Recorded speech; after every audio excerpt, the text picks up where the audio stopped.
How's it going, everybody? Welcome back to Poised RC. My name is Travis, and I know it's been a while, and I want to say I'm sorry, but I've been super busy for the last month working on a project that I'm super proud to kind of show you guys today.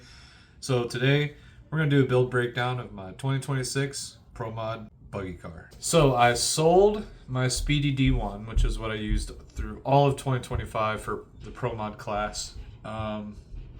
For a multiple of reasons. One, to help fund building this, and then also I couldn't have two Pro Mods sitting around. It's financially irresponsible. So I sold my D1.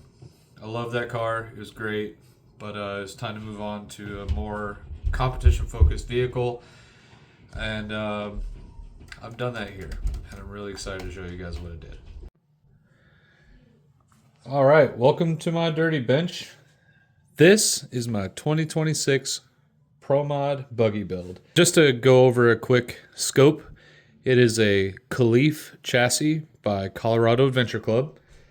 And it has all Vanquish driveline and my favorite Trepidors. But let's get down to some of the more detailed stuff and go over the parts I used and kind of the specs of the build. To start off, as you can see, this thing is low. It is absolutely slammed to the earth, and I want it that way. The only difference between this and the D1 is about 1.5 to 2 inches of height difference, but the skid height is still the same. I used the VRD flat skid in this one because I'm not using dual dig. I'm using a standard VFD carbon transmission with my motor flip and a Fusion Elite, and then a Hurst dig for rear. I found that through 2025, I use the rear burn far less than it was kind of worth for the amount of weight that the whole thing adds. So I'm just going with rear dig, front burn, and that should be good enough. Hopefully, we'll have to find out. The wheelbase is a little shorter on this one compared to my last ProMod build. My D1 was 13-inch wheelbase. This is a 12.75, which is a happy medium. I feel like it's not too short, not too long. I really like the wheelbase. The shocks are deluxe shorts, and those have the compact caps. So these are 92s, but with these caps, they are reduced 10 millimeters to 82. But I did use a little bit extended rod end in the rear, just because I needed to be able to reach the shock mount. The fronts were built as described from Deluxe, but still with the compact offset caps and the standard rod ends. I do not have springs because I just don't have room for them. So I used 45 weight oil to keep the shock movement in check. So the shocks are nice and slow, and that should keep everything in nice control. I can set it here, and the only thing the chassis will unload, as we can see here, but it stays. And the reason it does that is because I had to do unforgivable stuff to make this weigh 7 pounds. This car is incredibly light, and I really struggled. I mean, really struggled to make it to 7 pounds, but we got there. In a live video, y'all saw me build these axles, and I've since modified them even further. But let's start with the rear. It is a Vanquish F10. It's a Vanquish F10 with a Goon Squad diff skid. Really like this. We have deluxe drive shafts, front and rear. The links, they're already tore up because I did drive this on my home course for one battery pack just to see how it would do. But tomorrow morning is our first drive and on real terrain, and I'm really, really, really excited. I could not be happier with these Hardcore RC stainless steel links. Also inside of these Trepidors, my favorite tires, are Deluxe Crown 1.9 foams. These are the white soft outers. I have a set on my Optic that are the gray outers, and they're like a medium. And I may swap back and forth to see what I like better, but for right now we got the softs. On the crown foams, they have a center rib all the way around it that kind of keeps the tire from compressing in the middle and allows the sides to really compress. But I opted to remove that crown so that I get full compression all the way around. I want these things to squish out.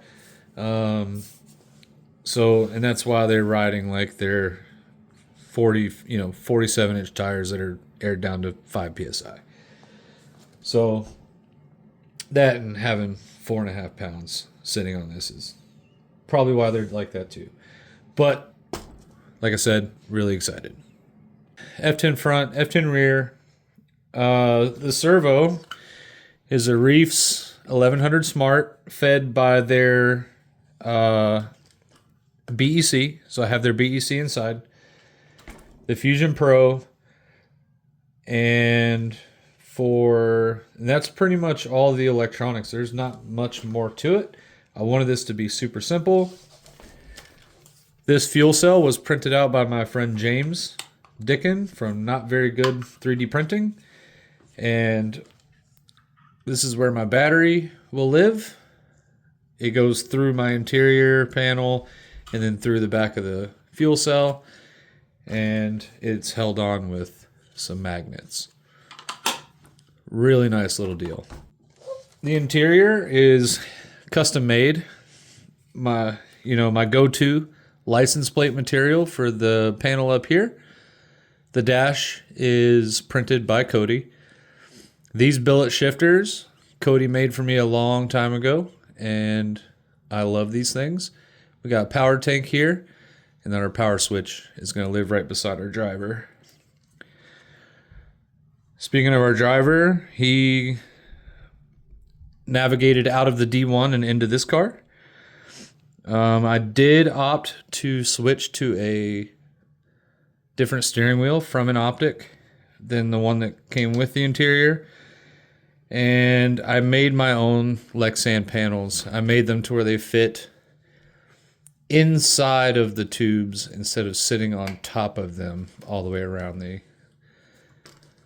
I spent a lot of time making these panels and getting everything to fit nicely. This is a very simple car. My last ProMod was super scale. Like, I had a Hot Wheels size crawler inside of it. Like, it was a super scale car, not really competition focused, but it did well. Like, I did really well at our local scene.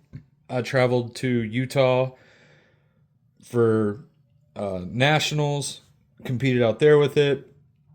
I traveled to Arizona for Scale Hero. I did okay out there.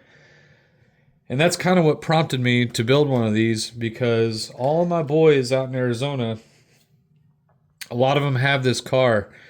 And this chassis took first, second, third, and then the one that got first also got fourth from a different driver. So that lets me know it's the car. This thing is amazing, and I wanted to build one myself the way I build, because I require a very specific look, very specific standards, and this thing is going to be awesome. It has plenty of dropout for breakover, and especially with the 12 3/4 wheelbase. Whenever I come up, even though it sits low, when I come up on a rock, it's still going to be able to drop out and pull itself over. Now, I had to add a ton of weight to this to make it 7 pounds. But I did not want to put it in the chassis. That was the last thing I wanted to do. So what I did, I put everything in the axles. Starting with the front, we have deluxe heavy knuckles, some stainless links. These are the F10 straights, and they do not have the provisions for the brass tube that the portals have. So I made my own drill bit, and I drilled the housings out to accept the brass tubes from the portals. So these have brass tubes inside the front and inside the rear. The rear I was able to just slide right in, no problem, but the front was a different story. I did have to add You can see them. They're painted. But in the rear, I did not want to add weight out here at the tires because these tend to, like, when say you're climbing and there's I don't like it to pull the truck in. So I didn't want any of the weight that I added on the rear to be outwards. I wanted it all central. So that's why this diff skid made a perfect place to put all of that. So it's all painted black, so it's kind of incognito. You don't really notice it if you don't get told about it. But the real magic is in the front.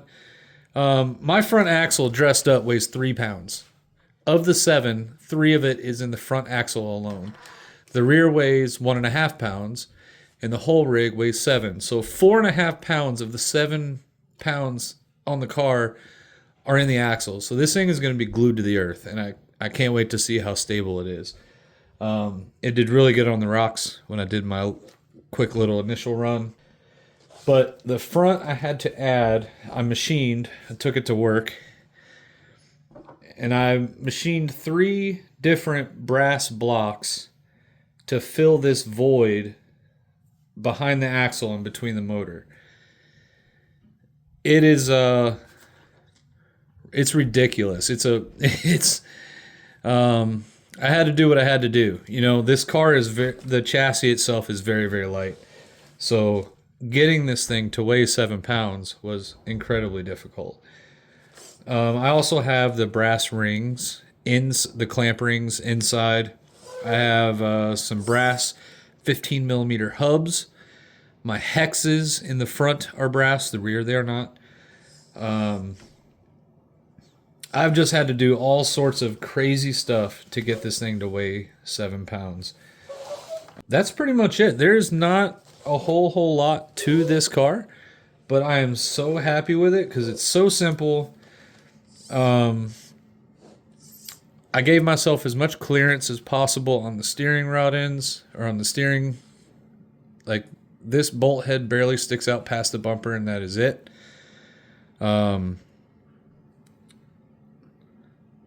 So yeah, I mean, we're just super excited, and I really hope that this thing does well this year. 2026, I don't have planned exactly where I'll be going and what events I'll be attending. I do not think I'm going to be attending nationals out in Colorado this year for my own personal reasons, but I will be making trips out west to compete with this. Definitely be doing our local Central Indiana crawler comps. I'll be going up there to do that series. It's usually about a monthly thing. Sometimes it's like every other month.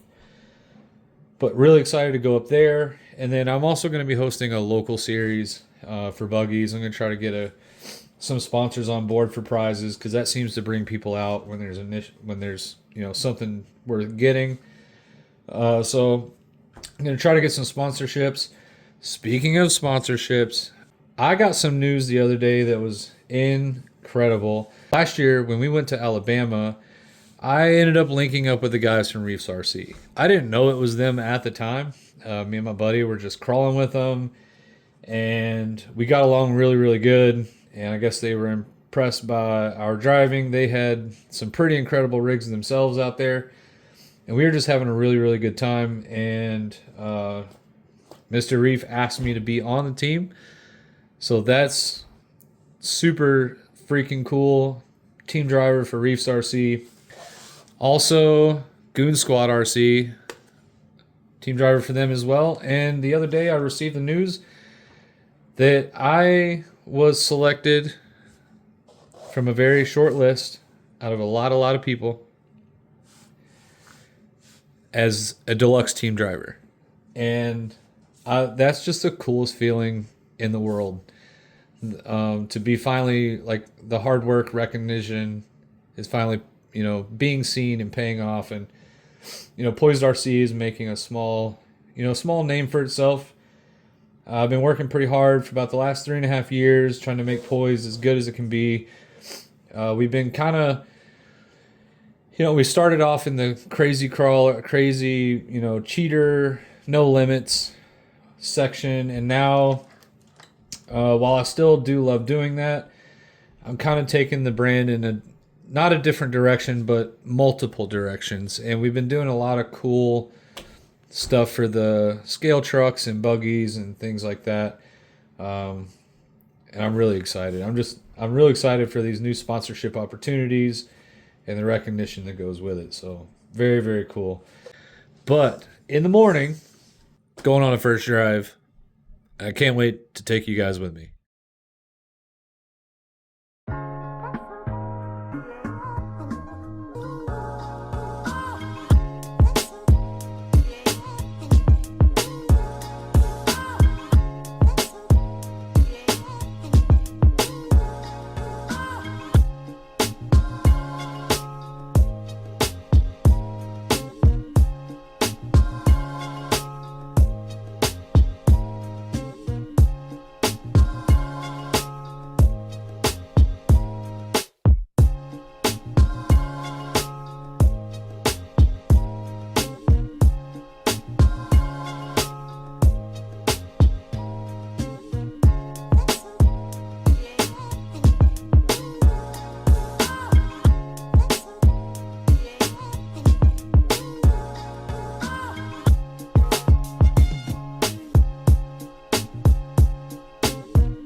Sit down,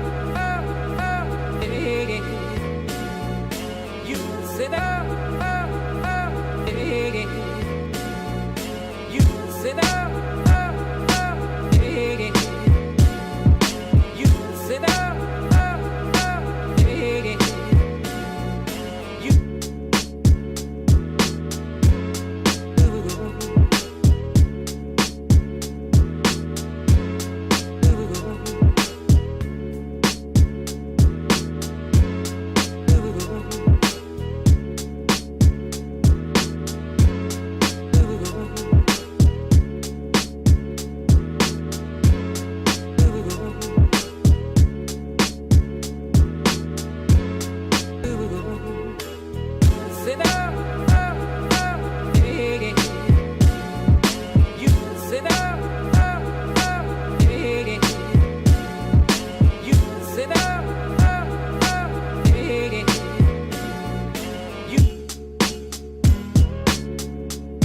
like the cool blue light,